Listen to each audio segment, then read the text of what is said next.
한남동 관저에 복귀한 윤 대통령 측이 헌재 탄핵 심판 절차적 문제를 본격적으로 제기하고 나섰습니다. 법원의 구속 취소 판단이 향후 선고와 재판에 어떤 영향을 미칠지 법적인 쟁점들 전망해 보겠습니다. 검사 출신이시죠? 이고은 변호사와 함께하겠습니다. 어서 오십시오. 안녕하세요. 네. 자, 검찰이 이틀간의 고심 끝에 윤석열 대통령의 구속 취소를 수용한 배경이 궁금합니다.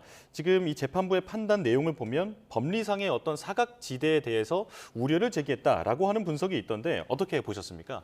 네, 일단은 법원에서 특히 이제 제1심을 담당하는 이 재판부에서 구속 취소 결정이 지난 금요일에 나왔습니다. 이 부분을 두고 검찰 내부에서도 즉시 항고를 통해 다툴 것이냐 아니면 즉시 석방할 것이냐 굉장히 장고를 거듭했는데요. 결국 검찰에서는 즉시 석방하는 선택을, 그러니까 즉시 항고를 포기하는 선택을 했습니다. 예. 검찰도 즉시 항고를 이제 포기를 하면서 그 배경을 두고 위헌성 부분에 대해서 대변인실에서 이야기를 했는데요. 지난 1993년에 이 구속 취소와 유사하게 보석 결정이라는 제도가 있습니다. 예. 이 보석 결정에 대해서 검사가 즉시 항고를 했고, 이 검찰의 즉시 항고 규정에 대해서 위헌이다라는 판단이 1993년에 나왔습니다.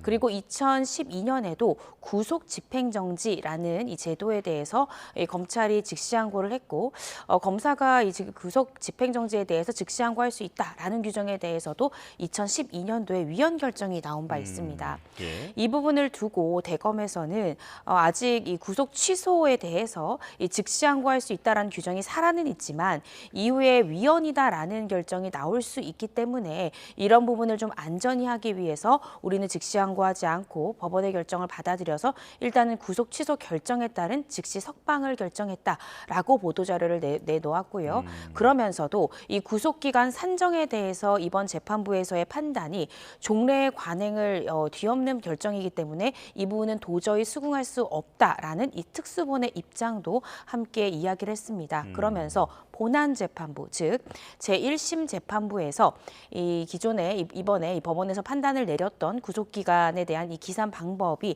잘못됐다, 이 판단이 잘못됐다라는 점을 이 본안에서 다투겠다, 그리고 공소유지에 만전을 기하겠다라는 의사를 밝혔습니다. 예.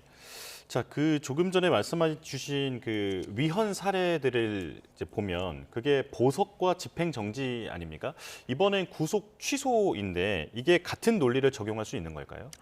사실 구금된, 즉 구속된 사람에게 일시적으로 자유를 준다든지 아니면 보석 같은 경우에는 보통 피해자와 합의가 된다든지 아니면 사기죄 같은 경우에는 상당 금원을 이제 변제한다든지 이런 사정 변경이 생겼을 때 이제 보석을 결정한다라는 점에서 구금된 이 피의자 피고인에게 자유를 부여한다라는 점에서는 어떻게 생각하면 유사한 부분이 있을 수 있습니다. 예. 그러니까 검찰에서도 우려하고 있는 이 구속 취소가 제도는 다르지만 이미 위헌이 났던 이 제도들과는 상당 부분 유사한 구조를 가지고 있기 때문에 이것이 위헌법률심판 제청이 됐을 때 위헌 결정이 나올 가능성이 있다라는 우려에 대해서는 저도 공감하는 바이고요. 예. 만약에 구속 취소 결정, 물론 제도는 다르지만 만약에 구속 취소에 대해서 검사가 즉시 항고할 수 있다라는 규정이 만약에 이번에 이 구속 취소 결정을 내렸던 이 법원에서 직권으로 위헌법률심판 제청을 한다면 저는 헌재에서는 위헌 결정이 나올 가능성이 높지 않을까라고 저도 전망을 합니다. 예. 그런데 문제는 아직 위헌 결정이 나오지 않았다라는 거죠. 그리고 아직까지는 그 규정이 살아있다라는 것, 그리고 대검에서도 밝혔듯이 특수본에서도 이 구속 기간을 도가해서 검찰이 마치 구속 기소를 한 그런 부분도 구속 취소의 사유라고 이 재판부에서 설실했는데 그 재판부에서조차 그 결정문에 일수로 하는 것이 종래의 방법이었다고 분명히 인정을 했거든요. 근데 종래의 방법을 갑자기 뒤집는 이 기산 방법을 제시한다라는 것을 검찰이 받아들이기는 굉장히 어려울 것입니다. 그것이 미칠 파장도 꽤 클 것이고요. 따라서 이 부분에 대해서 현재 규정이 살아있는 즉시 항고를 통해서라도 이 구속 기간을 계산하는 이 방법에 대해서 과연 이번에 재판부가 이야기하는 것이 맞는지 아니면 종래의 방법이 더 문헌에 충실한 해석인지는 사실은 이 고법의 판단을 받아볼 필요성도 있었다고 보여지거든요. 예. 이런 점을 좀 종합적으로 고려해봐야 되는 시점이 아닌가 싶고요. 오늘 심우정 검찰총장이 이제 출근길에 여러 가지 질의응답을 한다고 하는데 아마 이 부분에 대해서 대검 차원에서 왜 즉시 석방을 선택했는지 이런 부분들을 조금 더 상세히 의견을 밝히지 않을까 싶습니다. 예, 방금 짚어주신 부분이 지금 핵심 쟁점이 되어 버렸는데, 네. 그러니까 지금 재판부의 판단은 체포 뒤에 기소를 할 때 그 구속 기한을 도과했다. 넘었다라는 거잖아요. 시간을 넘었다라는 건데 이거 좀 구체적으로 설명해 주실까요? 왜 날 기준이라는 말이 있고 시간 기준이라는 말이 엇갈리는지가 궁금합니다. 네, 지금 구속기간을 도가해서 기소했다라고 이 재판부가 봤던 것은 두 가지의 조문을 우리가 봐야 됩니다. 예. 첫 번째는 구속영장 전에 피의자가 신문을 받는 우리가 소위 구속영장 실질심사라고 하는 제도가 있죠. 그 해당 조문을 살펴보면 여기선 날이라고 조문이 기재되어 있는데요. 예.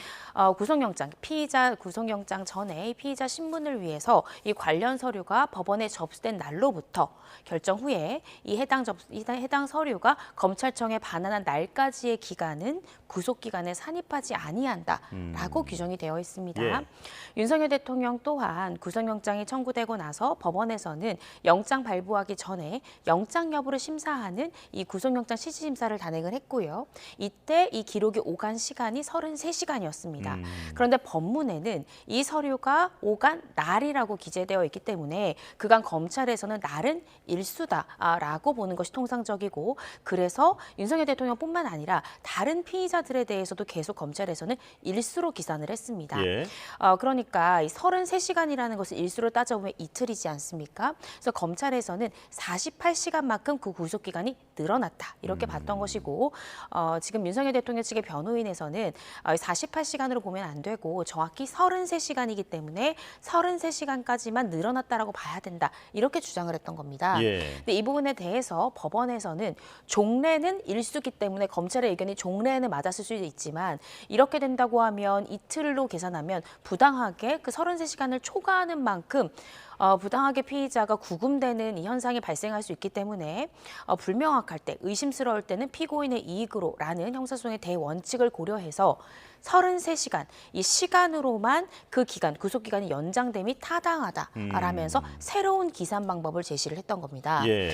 이게 첫 번째 쟁점이었고요. 두 번째 기산 방법에 대한 쟁점이 있었는데 윤석열 대통령은 많은 분들 기억하시겠지만 1월 15일에 체포된 직후에 이 체포 적부심이라는 것을 청구했습니다. 이러한 체포가 적합하지 않다, 이 법률에 위배된다라면서 적당한 것인지 적합한 것인지 아니면 부당한 것인지 적부심을 청구를 했었는데요. 이때 적합한지 부당한지 이 부분은 서부지법이 아니라 중앙지법에다가 이 체포 적부심을 청구했었습니다. 예. 중앙지법에서는 이 체포의 적합성을 판단하기 위해서는 역시나 관련 서류가 필요하겠죠. 그래서 수사기관이 가지고 있는 서류를 이 법원이 접수해서 심사를 했고 다시 반환한 시간까지 걸린 시간이 10시간이었습니다. 검찰에서는 구속기간의 열흘을 산정할 때 윤석열 대통령처럼 이 수사 단계 때부터 체포된 사람은 체포된 때로부터 열흘을 계산해야 되기 때문에 예. 체포 적부심 때문에 이 기록 자체를 수사기관이 가지고 있을 수 없었던, 즉 법원이 가지면서 체포 적부심을 판단했던 그 10시간만큼이 역시나 구속기간에서 늘어나야 된다라고 주장했거든요. 예. 그런데 이 부분에 대해서 지기현 부장판사는 체포 적부심 청구는 체포된 때로부터 48시간 내에 구속영장 청구 여부를 결정해야 된다라는 48시간에는 그 기간의 연장이 있을 수 있지만 구속기간, 열흘이라는 구속기간에는 10시간이 불산입돼서는 안 된다. 즉 10시간이 늘어나서 안 된다라고 판단했던 겁니다. 그래서 이 부분에 대해서 검찰은 종래에 당연히 그 열흘의 기산점이 체포된 때에 붙어있기 때문에 체포 적부심 때문에 그 기록이 오간 때에는 아예 수사기관은 수사 자체를 할 수가 없지 않습니까? 기록이 없기 때문에. 예. 그래서 그간은 계속해서 이것도 다 구속기간에서 연장되는 것으로 판단했었는데 갑자기 이 또한 산정 방식에 대한 변경이 있었던 겁니다. 그래서 수사본이 특수본에서는 이 구속기간 산정 방법이 종래랑 너무 달라서 이 부분을 있는 그대로 받아들일 수 없다. 도저히 수긍할 수 없다라는 의견을 피력했다라고 대검찰청 대변인실에서도 이야기했거든요. 예. 이 두 가지의 쟁점이 있는 것입니다. 지금 아주 자세하게 설명을 해주셔서 잘 이해가 됐는데 그래도 네. 짧게 요약을 해보자면 그러니까 기간의 그 기준을 일수로 할 것이냐 시간으로 할 것이냐라고 하는 부분이 검찰이 그동안 쭉 해왔던 실무의 사례와 지금 이번 재판부의 판단이 이제 엇갈린 것 아니겠습니까? 지금 이고은 변호사께서도 검찰로 재직하시지 않았습니까? 네. 그 재직하실 때도 날수로 계산하시지 않았나요? 네, 제가 재직할 때도 일수로 했고요. 제가 이 구속취소 결정문을 받아들고 혹시 이게 바뀌었나 싶어서 현재 예. 검사님들께 전화를 드렸지만 여전히 일수를 하고 있다라고 지난주 아. 금요일에도 제가 연락을 했고 예. 그 구속 사건 같은 경우에는 그 구속 기록 표지 하단에 부전지라는 것이 붙습니다. 그것이 뭐냐면 구속이라는 건 굉장히 중요하지 않습니까? 혹시나 검사나 검찰 직원들이 그 기간을 놓칠까 봐 붉은색 부전지가 붙여서 구속기간 만료 일수를 적게 되어 있습니다. 예. 그런데 거기에 몇 월 며칠이라고 되어 있지 시간은 아예 적는 란이 없습니다.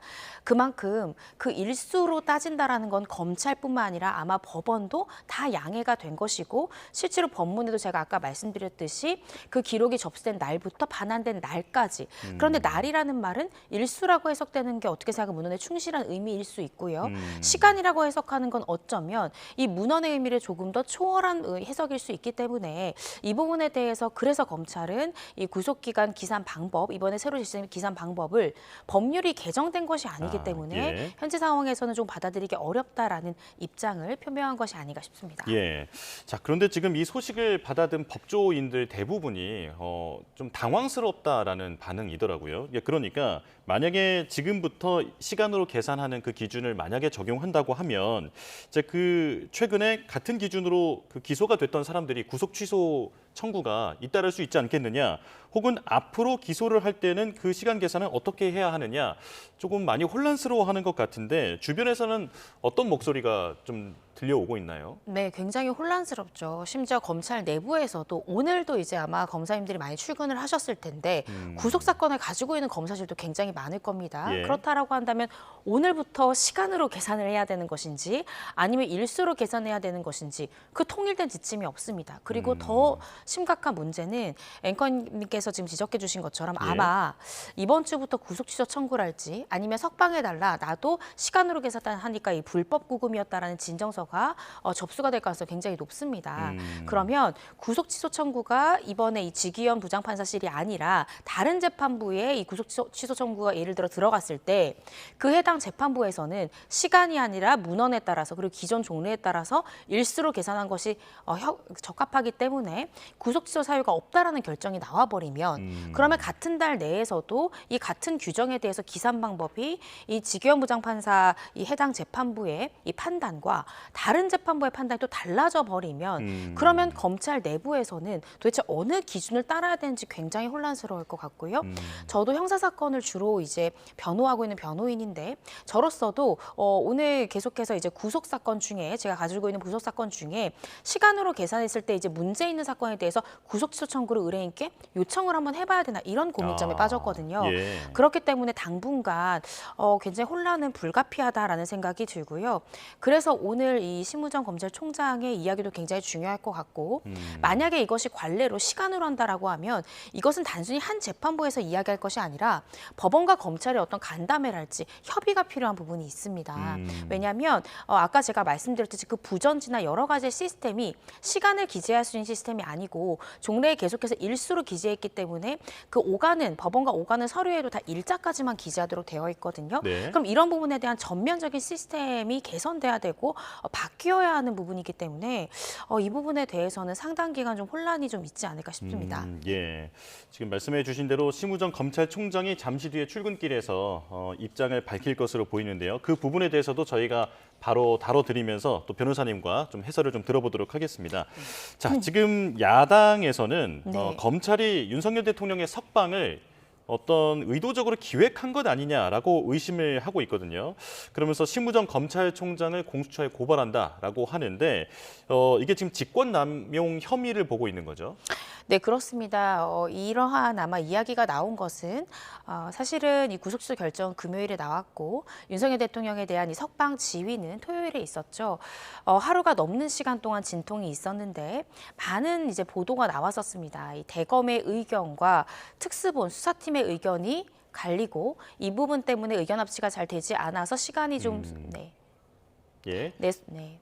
자, 지금 네, 대검찰청 현장에 지금 저희가 카메라를 연결을 했는데요. 네, 심우정 검찰총장이 네, 지금 모습을 드러냈습니다. 목소리 들어보겠습니다. 헌법절차와 이거보다는 검찰의 기본적인 성명입니다.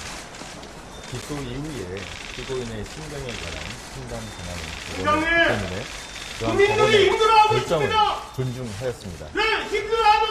법원의 판단은 구속기간 산정에 대하여 오랫동안 형성되어 온 법원 검찰의 실무관행에 문제가 있고 가사 그러한 문제가 없더라도 법률의 불명확으로 인해 수사 과정 절차의 적법성에 의문이 있어서는 안 된다는 것입니다. 그러한 법원의 결정 취지를 모두 종합하였습니다. 즉시 항고하지 않은 것은 보석과 구속 집행 정지 또 구속 취소에 대한 즉시 항고 제도는 52년 전에 이른바 유신 헌법 시절 국회를 해산하고 비상 입법 기구에 의하여 도입된 제도인데 기존의 헌법재판소에 의해서 보석과 구속 집행 정지에 대한 즉시 항고는 2차례 위헌 결정이 있었습니다. 법원의 인신 구속에 관한 권한은 법원에 있다는 영장주의와 적법 절차의 원칙, 과잉 금지의 원칙에 위반하기 때문에 위헌이라는 명확한 판단이 있었고 그러한 위헌 판결의 취지를 따라서 즉시 항고하지 않은 것입니다. 수사팀의 반발도 컸다면서요? 수사팀은 수사팀의 의견을 제출하였고 저희 대검의 부장회의 등을 거쳐서 모든 의견을 종합해서 제가 판단을 한 것입니다. 검사장 회의 열면서 시간이 좀 더 지체됐다는 비판도 있었는데 거기에 대해서 어떻게 생각하십니까? 이런 국가적 중대 사안에 대해서 저희의 처분 방향이나 법률적 쟁점에 대해서 의견을 충분히 듣고 판단을 하기 위해서 검사장 회의를 연 것입니다. 이 구속기간, 법원의 이번에 구속기간 산정 방식은 기존에 오랫동안 형성되어 온 법원 검찰의 실무 관행에 맞지 않고 검사장 회의가 구속 취소 결정의 원인이라는 주장에는 제가 전혀 동의할 수 없습니다. 민주당에서 사퇴 요구하고 탄핵 얘기 나왔는데 어떤 입장이십니까? 제가 수사팀 또 대검 부장회의 등 여러 의견을 종합해서 적법 절차의 원칙에 따라서 소신껏 결정을 내린 것인데 그것이 사퇴 또는 탄핵의 사유가 된다고는 생각하지 않습니다. 탄핵은 국회의 권한이니만큼 앞으로 절차가 진행된다면 그에 따라서 대응하겠습니다. 야당 대표들이 오늘 공수처에 총장님 고발하겠다고 하는데 입장이 있으신가요? 말씀드린 대로 제가 적법 절차에 따라서 소신껏 처리한 것입니다. 공수처 책임이 더 크다고 보십니까? 지금 이 상황에서 다른 기관의 책임에 대해서 말씀드리는 것은 좀 적절하지 않은 것 같습니다.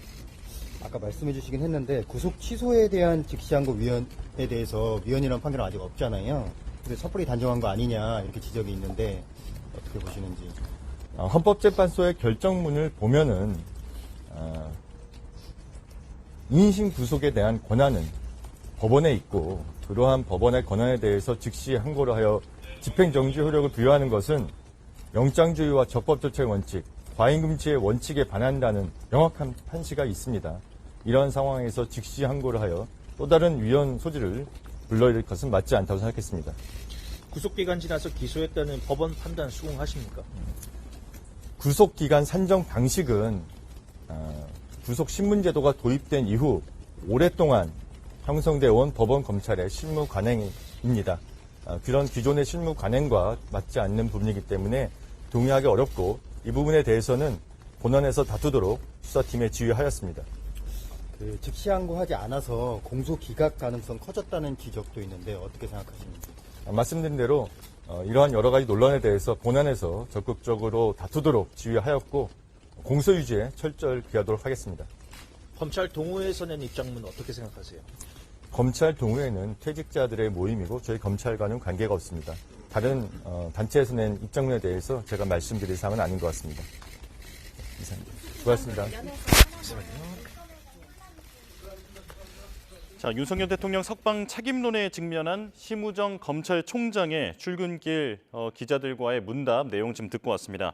간략하게 정리를 해보면 윤석열 대통령의 석방에 즉시 항고하지 않은 이유에 대해서 과거 구속 보석과 집행정지에 대한 위헌 판단 사례가 있었는데 이 취지를 이번에도 적용했다라고 설명했고요. 그리고 재판부의 구속기간 도과 지적에 대해서는 일수로 계산해 오던 것을 시간으로 계산한다라는 것은 검찰의 실무 관행과 맞지 않다, 동의하기 어렵다라고 강조했습니다. 자, 그리고 야권의 탄핵 경고에 대해서는 탄핵 사유라고 생각하지 않는다라고 이야기를 했습니다. 자, 이고은 변호사와 조금 더 자세히 얘기 나눠보겠습니다. 자, 변호사님도 함께 들으셨는데요. 네. 자, 지금 조금 전에 설명해 주신 부분을 다시 한번 설명을 부탁드려야 할 것 같습니다. 그러니까 과거의 구속 보석 그리고 집행정지에 대한 위헌 판단 사례를 그 취지를 이번에도 적용했다라고 지금 분명히 설명을 했거든요. 어떻게 들으셨습니까? 네, 기존의 그 대변인실을 통해서 냈던 입장문과 동일한 입장을 이제 반복했다라는 생각이 듭니다. 그러니까 이전에 있었던 이 구속 집행정지 결정 또 보석 결정에 대해서 헌재에서는 위헌 결정을 내린 바가 있는데 그 취지가 영장주의랄지 가인금지 원칙이랄지 또 적법 절차 원칙에 이 해당 이 제도에 대해서 검찰이 즉시 항고하는 것은 이 원칙들에 위배되는 부분이 있기 때문에 아마 구속 취소 부분에 대해서도 검사가 즉시 항고하는 경우에 이 즉시 항고에 대해서도 위헌 결정이 나올 가능성이 크고 그러면 이후에 위헌 시비에 얽매일 수도 있기 때문에 이런 것들을 고려해서 즉시 석방을 지휘했다라는 것이고요. 또 중요한 부분이 대검 부장단의 회의를 했지만 제가 판단했다라고 얘기했습니다. 예. 즉 검찰총장의 판단이었다라는 것이죠. 그리고 이 특수본에서는 이런 부분들에 대해서 좀 이견이 있었던 것으로 아는데 어떠냐라는 기자의 질문에 대해서도 본인이 직접 판단한 것이다라고 선을 그었고요. 네, 그런 부분들이 눈에 띄었습니다. 즉 지금 심우정 검찰총장은 이미 유사한 제도에 대해서 위헌 결정이 있었기 때문에 적법 절차에 따라서 내가 소신에 따라 직접 결정한 것이다라는 취지고요. 본안에서 그러니까 구속기간 산정 방법 자체가 기존 이 법원이나 검찰이 따르던 종래 관행과는 굉장히 다르기 때문에 수사팀뿐만 아니라 나 또한 수긍할 수 없다라는 입장을 내비쳤고요. 그러면서 이 부분에 대해서는 이 종래의 산정 방식이 타당하다라는 취지로 본안에서 다투라라고 수사팀에 지시를 했다라는 거, 또 공소유지에 만전을 기하겠다, 철저히 하겠다라는 입장을 다시 한 번 더 반복한 것 같습니다. 예. 자, 하지만 그 이제 판단은 내가 했다라고 하지만 지금 그 특수본 그러니까 수사 실무진들의 반발에 대해서도 직접 언급을 했거든요. 이 부분은 어떻게 들으셨습니까? 그러니까 분명히 이견이 있다라는 거죠. 그리고 검찰청법에 따르면 이 검사는 이 소속 상관의 지휘를 따르도록 되어 있지만 구체적 사건에 대해서 그 지시에 대해서 이의를 제기할 수 있습니다. 그리고 이의를 제기할 경우 이런 것들을 이제 킥스라는 시스템을 통해서 어떤 내용의 수사팀에 이의가 있었는지를 정확히 기재하도록 내부에 되어 있는데요. 예. 왜냐하면 예를 들어 오늘의 결정이 훗날에 어떤 법적인 판단을 받게 될 때 수사팀으로서는 우리는 이런 의견을 표명한 것이고 상부의 지시로 인해서 어쩔 수 없이 이렇게 했다라는 부분에 대한 어떤 변수가 필요할 때 어떤 내용의 이의 제기가 있었는지에 대한 어떤 증거가 있어야 되지 않습니까? 그래서 그 이의 제기가 있었다라는 부분들에 대해서는 보도도 나왔지만 오늘 심우정 검찰총장 또한 수사팀에 좀 이견이 있었다라는 걸 이야기했고요. 그러면서 이 대검의 부장단과 회의를 끝에 회의를 벌였고 이후에 이 심우정 검찰총장이 판단했다라고 이야기를 했습니다. 예. 그러니까 결과적으로 수사팀의 의견은 총장의 의견과 좀 달랐다라는 의미일 거고요. 그렇지만 이 총장의 의견대로 최종적으로 결정을 내린 것이다라는 의미로 해석이 됩니다. 예. 자, 지금 또 공수처에 대한 언급이 나왔으니까 이 부분을 여쭤볼게요. 법원이 공수처의 수사가 법적으로 근거가 없다라고 판단했다라고 지금 권영세 비대위원장이 언급을 했는데 이 부분은 어떻게 들으셨습니까? 그 구속취소 결정문에 보면 공수처가 수사권이 없다라고 판단했다기보다는 윤석열 대통령 측의 변호인이 제기했던 이제 의혹들과 수사가 적법하지 않다라는 이 주장 요지를 한번 정리를 했고요. 예. 현재 이제 공수처법이 여러 가지로 미비되어 있기 때문에 정말로 그 수사가 적법한지에 대해서 현재로서는 판단할 수가 없다라는 것이 사실 재판부의 정확한 표현이긴 합니다. 예. 그러니까 의문이 들기 때문에 의문의 소지를 좀 해결할 필요가 있다, 해소할 필요가 있다라는 것이지 아직까지 그 공수처의 수사가 위법하다까지는 이 해당 재판부도 판단을 내리지 않았다는 점을 분명히 말씀을 드리고요. 예. 다만 이제 권영세 비대위원장께서는 아까 이야기를 할 때 이 공수처 관련해가지고 영장 쇼핑 문제랄지 또 어떤 수사권에 대해서 마치 수사권이 없는 이런 부분들을 좀 지적을 했습니다. 사실 이 부분은 윤석열 대통령 측 변호인들도 이 구속 취소 신문 과정 또 의견서를 통해서도 피력했던 쟁점이기는 한데요. 공수처에서는 많은 분들 아시겠지만 이 내란죄에 대해서는 직접 수사권이 없습니다.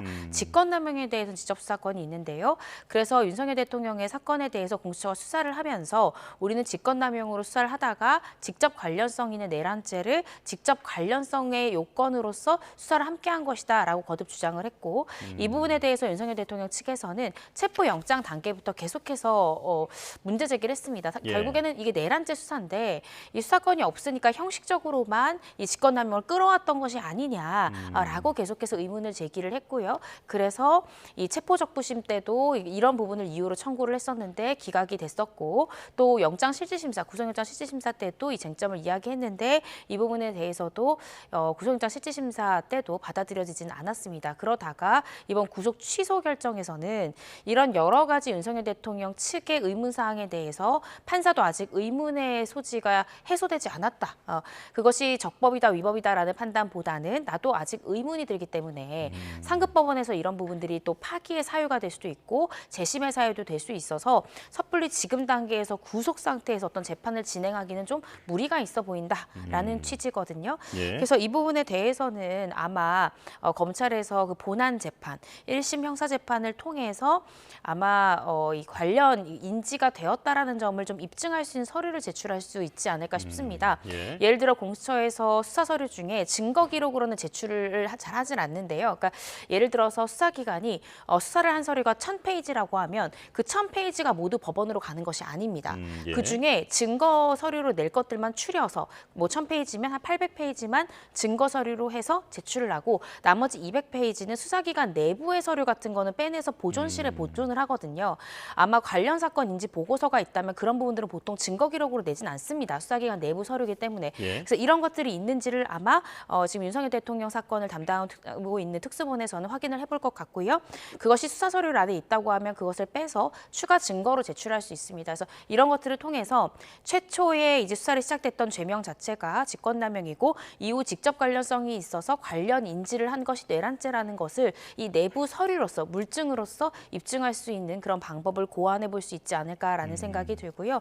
영장 쇼핑 같은 경우에는 이제 중앙지법을 상대로 영장을 청구한 바 있는데 기각된 적이 있다. 그래서 이것은 영장 쇼핑을 서부지법으로 우리법 연구회가 있는 서부지법으로 한 것이 아니냐라는 의혹을 이 권영세 비대위원장이 이야기를 했습니다. 그렇지만 공수처에서는 입장을 분명히 했던 것이 중앙지법으로 영장을 청구했던 것은 사실이고 기각된 적은 있었지만 그것이 윤석열 대통령에 대한 공수처의 수사가 위법해서가 아니라 당시에 쓰리트랙이라고 해서 검찰, 경찰, 공수처가 경쟁적으로 하다 보니까 이게 중복된 영장 청구들이 있다 보니까 이 부분에 대한 정리가 필요하다는 취지의 기각이었다라고 밝혔거든요. 그래서 그 부분에 대해서는 추후에 아마 검찰도 1심 재판을 통해서 이야기를 충분히 할 수 있지 않을까 싶습니다. 예. 그러니까 지금 재판부가 공수처의 수사 권한에 대해서 이렇다 저렇다 명확한 판단을 내렸다라기보다는 조금 판단을 유보했다. 이렇게 좀 이해를 하는 게 조금 더 네. 적절한 표현일 것 같습니다. 자, 심우정 검찰총장 조금 전에 도어 스태핑을 하면서 여러 가지 입장을 밝혔는데 앞서 드렸던 질문 그대로 야권은 지금 심 총장이 윤석열 대통령의 석방을 일종의 기획한 것 아니냐라고 의심하고 있는 상황입니다. 자, 그러면서 심 총장을 직권남용 혐의로 공수처에 고발한다라고 하는데 지금 이게 혐의가 성립할 것으로 보이십니까?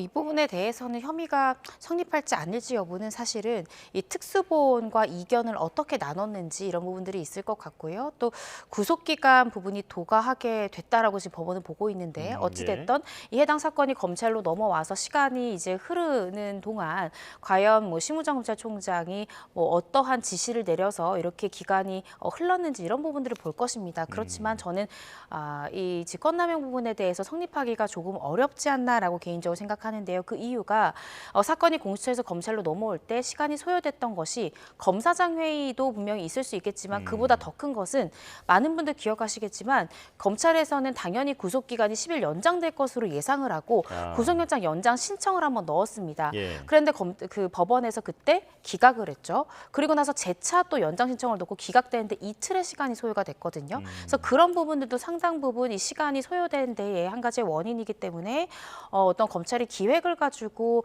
이렇게 특히 검찰총장이 기획해서 이 구속기간을 일부러 도과한 것이 아니냐, 이것은 직권남용 아니냐라는 좀 주장은 성립하는 데 좀 무리가 있어 보이고요. 오늘 도어 스태핑을 할 때 심우정 검찰총장이 이 검사장 회의가 구속기간 도과에 한 가지 역할을 했다라는 의견에 대해서 입장이 어떠냐고 기자가 물었더니 예. 이 부분은 적법 절차에 따라서 하는 것이고 또 윤 대통령, 현직 대통령에 대한 이 구속 기소 여부는 중대한 사안이기 때문에 당연히 검사장 회의가 필요하다고 생각했다. 난 소신에 따라서 했을 뿐이다라고 이야기를 밝혔습니다. 이 부분은 앞으로 이제 있을 공수처 고발 부분에 대해서도 자신의 혐의 관련한 굉장히 중요한 입장 표명이고요. 이후 만약에 탄핵 심판까지 있다라고 하면 이런 지금 오늘의 대답이 하나의 또 증거로 될 수 있기 때문에 아마 여러 가지의 가능성을 염두에 두고 오늘 도어 스태핑 때 의사를 밝힌 것이 아닌가 싶습니다. 예. 자, 그리고 국민의힘 권영세 비대위원장의 모두 발언도 저희가 듣고 왔는데 여기에서 이번 윤석열 대통령의 석방에 대해서 헌법재판소도 이 판단을 자세히 들여다봐야 할 것이다라고 얘기를 했습니다. 자, 지금의 이 구속 취소 결정이 헌재 판단에는 어떤 영향이 있을까요? 저는 아까 권영세 비대위원장이 하신 말씀 중에 지난주에 있었던 이 구속 취소 결정 그리고 그 근거에 대해서 헌재에도 살펴야 된다라는 부분에 대해서는 저는 좀 납득하기가 어려운데요. 예. 헌법재판은 헌법재판이고 형사재판은 형사재판입니다. 심지어 구속 취소 결정은 이 형사재판에서 1심의 판결 결과가 아니라 이 신병을 구속된 상태에서 재판을 진행시킬 것인가 불구속 상태에서 재판을 진행시킬까 하는 신병에 관련한 사항이지 아직 이 내란 혐의에 대해서 유무죄 판단이 나온 것도 아닙니다. 따라서 이 부분에 대해서 아까 석방 결정이 나왔다라고 해서 이를 두고 헌재에서 어떠한 이제 고려점을 둬야 되는 건지 반드시 그렇게 해야 되는지 그 의무는 없다라고 보여지고요. 예.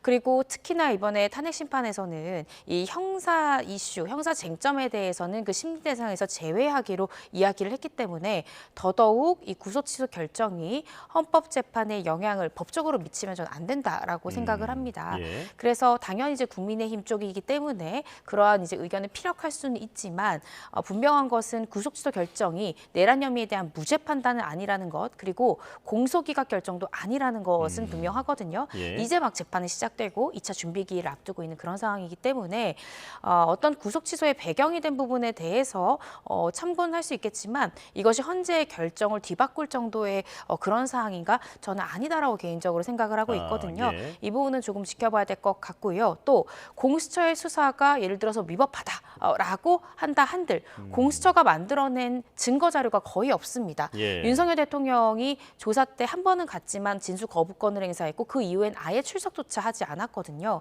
그래서 헌재에서 가지고 있는 증거 자료 중에 공수처의 자료를 빼낸다고 하더라도 지금 현재 가지고 있는 자료에서 크게 다를 것 같지는 않습니다. 그래서 이 헌재의 결정이 처음부터 가야 된다라든지 증거분리 절차라든지 이런 부분들에 대한 가능성도 현재 여당 쪽에서 나오고 있는데 사실 헌재에서 가진 증거 자료는 대부분이 김영현 전 장관이랄지 한덕수 총리랄지 경찰이나 검찰에서 조사했던 조서들이 대부분의 증거고 그 외에는 헌재에 직접 증인들이 출석해서 한 이 증언이 대다수의 증거이기 때문에 구속 취소 윤석열 대통령에 대한 구속 취소 결정이 어떤 그 결과에 직접적인 영향을 끼칠 가능성이 조금 낮지 않나 개인적으로 생각하고 있습니다. 예, 이번에 윤석열 대통령의 석방은 탄핵 심판이나 내란 혐의 재판과는 별개의 사안이다. 이렇게 말씀을 해 주신 거고요.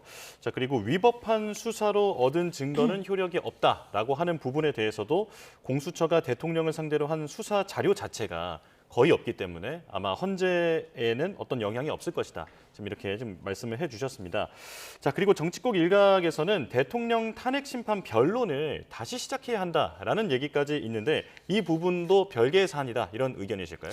네, 그러니까 변론 재개 신청을 해야 되고 그 재개 결정을 해야 된다라는 의미인 것 같습니다. 예. 윤석열 대통령에 대한 탄핵 심판 변론이 종결이 되었고 지금 선고기일만 예정된 상황인데 이 변론을 다시 재개, 다시 살려서 변론조차를 다시 한 번 더 해야 되는 것이 아니냐라는 것이 이제 권영세 비대위원장의 이야기인데요.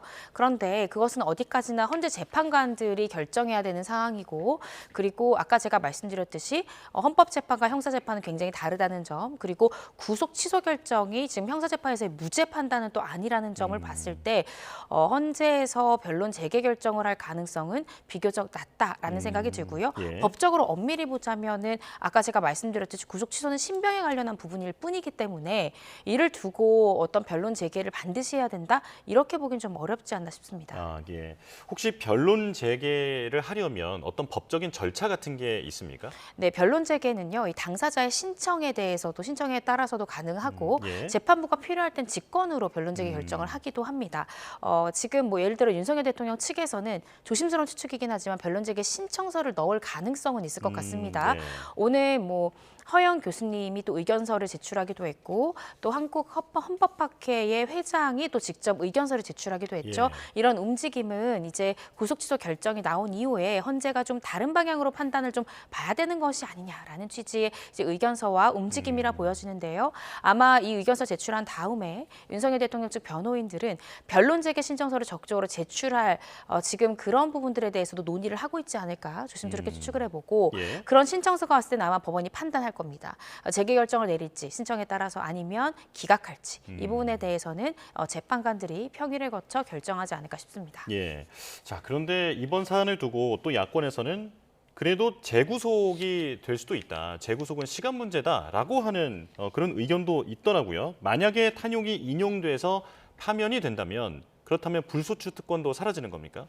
네, 그렇습니다. 그러니까 지금 헌재의 탄핵 심판 결론이 굉장히 중요한 것이요. 많은 분들 아시겠지만 서울중앙지검에서는 명태균 씨 관련해서 윤석열 대통령과 김건희 여사에 대한 또 수사도 하고 있습니다. 만약에 탄핵 심판에서 파면 결정이 내려온다라고 하면 윤석열 대통령은 이 대통령 신분을 잃게 되죠.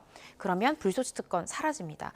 공직선거법 위반 등으로 수사가 계속되고 굉장히 그렇게 되면 속도가 빨라질 수도 있는데요. 아, 예. 그렇다라고 한다면 검찰에서 다시 한번 다른 죄명으로 구속영장을 청구할 가능성 배제할 수 없습니다. 그런데 이번에 지금 문제가 된 부분은 내란 그리고 직권 남용 부분에 대해서 구속영장이 발부가 됐다가 구속 취소 결정이 나왔지 않습니까? 예. 이런 경우에는 형사소송법상 재구속에 제한이 있습니다.